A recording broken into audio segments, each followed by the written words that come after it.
A paz do Senhor, povo abençoado. Você está no canal Semeando a Palavra.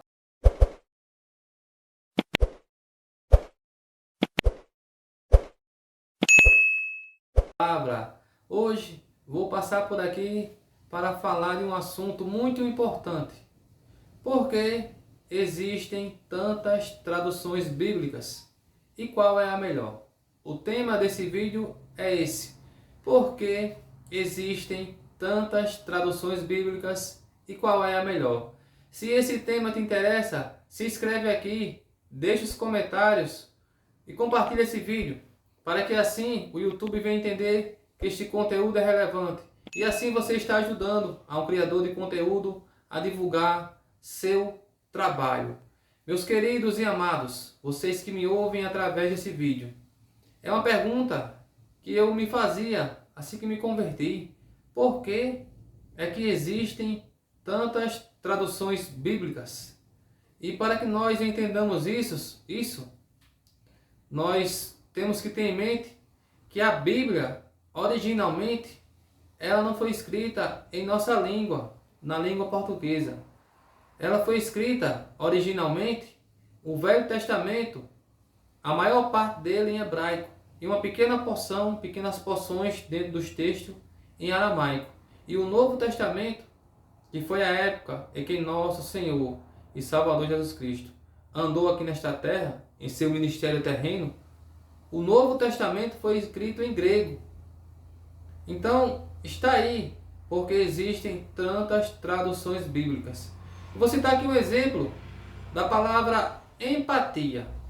A gente não encontra essa palavra empatia na Bíblia. Mas nós vamos ver que quando Jesus se encontra com aquela mulher que perdeu seu filho, a viúva de Naim, a Bíblia diz que ele se moveu de íntima compaixão. Então, se nós fôssemos traduzir a Bíblia para os dias de hoje, nós iríamos colocar a palavra empatia, que é se colocar no lugar do outro, se compadecer. Então, por isso que nós temos tantas traduções bíblicas, porque o Velho Testamento foi escrito em hebraico e umas pequenas partes em aramaico, e o Novo Testamento em grego. Eu vou ler aqui um texto para que vocês entendam melhor o que eu estou querendo aqui falar. Então, Gênesis, capítulo 6, versículo 6, fala assim: Então se arrependeu o Senhor de ter feito o homem na terra, e isso lhe pesou no coração. Aqui, na Almeida, corrigida e revisada. Eu vou ler esse mesmo texto na versão NTLH. Ficou muito triste por haver feito os seres humanos. O Senhor ficou tão triste e com o coração tão pesado. Vejam a diferença das duas traduções, porque depende muito da metodologia que o tradutor aplica. Ele vai consultar os manuscritos originais e traduz, aqui no nosso caso, para a língua portuguesa. Outros traduzem para inglês, outros para espanhol e assim sucessivamente. Aí isso aqui é que aqueles que não querem saber de Deus e da palavra de Deus usam como argumento para dizer que a Bíblia foi escrita por mão de homens. E glória a Deus por isso, porque Deus confiou essa tarefa a homens que foram inspirados pelo Espírito Santo. Ao longo da história, mais de 40 autores, no intervalo de 1500 a 1600 anos, escreveram a Bíblia, inspirado pelo Espírito Santo. Aí, ao traduzir para a nossa língua, acontecem umas pequenas diferenças, que esses críticos, essas pessoas que não querem saber de Deus e da Bíblia, usam como argumento, mas são uma pequena minoria. E aqui nós vamos ver, na diferença desse texto que eu citei, em Gênesis 6:6, a palavra arrependeu, porque a Bíblia fala lá em Números, que o Senhor não é homem para que minta, nem filho do homem para que se arrependa. Aí, quando a gente se depara com esse texto, parece que se contradiz, mas não, é apenas pequenas diferenças, não vou falar nem erro, pequenas diferenças de tradução. E na versão NTLH fala, ficou muito triste. Veja a diferença, de arrependeu-se a ficar triste. Porque o Senhor ficou triste, criou os seres humanos, nos criou e viu os filhos fazendo coisas imorais. O Senhor ficou tão triste.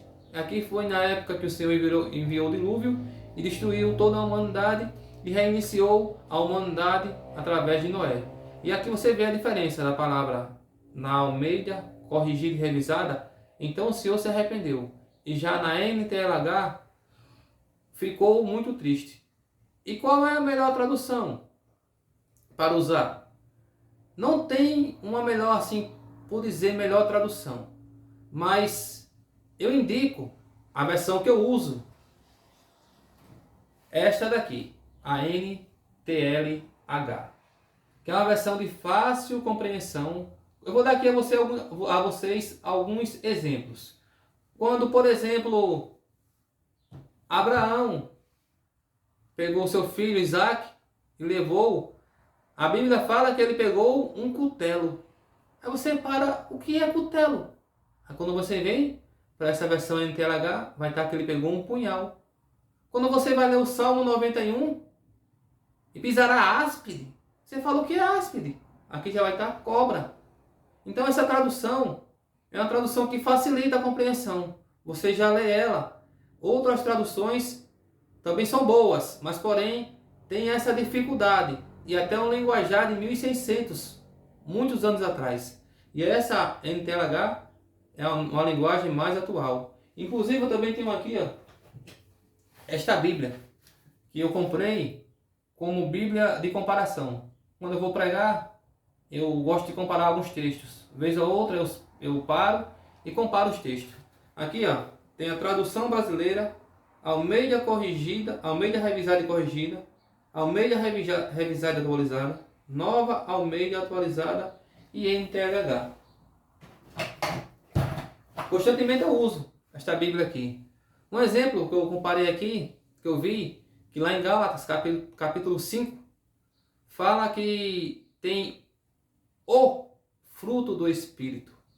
Aí já na versão NTLH não fala, mas também não fala os. Não fala a quantidade, mas antes eu achava que era os frutos do Espírito. Não, é o fruto do Espírito, porque são várias qualidades. Aí aqui eu, comparando, eu vi que é apenas o fruto do Espírito, que são temperância, bondade. São 9 qualidades que o Espírito Santo produz na gente. Então aqui, meus queridos e amados irmãos, porque existem tantas traduções bíblicas? Esta foi a resposta. E qual é a melhor? Na minha opinião, é a NTLH. Mas a mais usada é a de Almeida corrigida. Inclusive eu comprei uma recentemente, tá para chegar, mas a que eu uso é a NTLH. Aqui nos meus vídeos eu mudei agora, estou usando a Almeida corrigida. Por ser a mais usada, eu tive que aderir ela e estou me adaptando. Então, meus queridos e amados irmãos, deixa aqui nos comentários qual é a Bíblia que você mais gosta de usar, a que você mais tem facilidade com ela. Deixa aqui nos comentários. Irmão Wanderley, eu gosto de Bíblia tal, tradução tal. Mas isso não invalida a Bíblia Sagrada. Este livro poderoso é a palavra de Deus. Meus queridos e amados irmãos, fiquem todos com Deus e que Deus nos abençoe. Amém.